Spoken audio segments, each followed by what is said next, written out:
রামনগর এলাকার ৩৭ নং বুথের অন্তর্গত ২ নং ওয়ার্ড এলাকায় ভারতীয় জনতা পার্টির একটি সভা অনুষ্ঠিত হয় এক কার্যকর্তার বাড়িতে।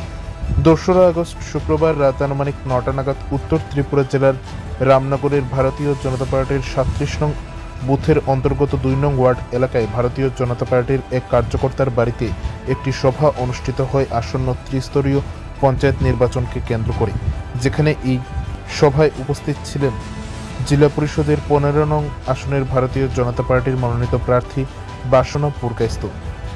এছাড়াও উপস্থিত ছিলেন স্থানীয় বিজেপি নেতৃত্ব ও কার্যকর্তারা। এই সভায় মূলত আসন্ন ত্রিস্তরীয় পঞ্চায়েত নির্বাচনকে কেন্দ্র করে আগামী দিনের বিভিন্ন কর্মসূচি সম্পর্কে বিস্তারিতভাবে আলোচনা করা হয়। সেই সাথে জেলা পরিষদের ১৫ নং আসনের ভারতীয় জনতা পার্টির মনোনীত প্রার্থীকে কিভাবে বিপুল ভোটে জয়ী করা যায় সেই বিষয়ে আলোচনা রাখেন স্থানীয় নেতৃত্বরা।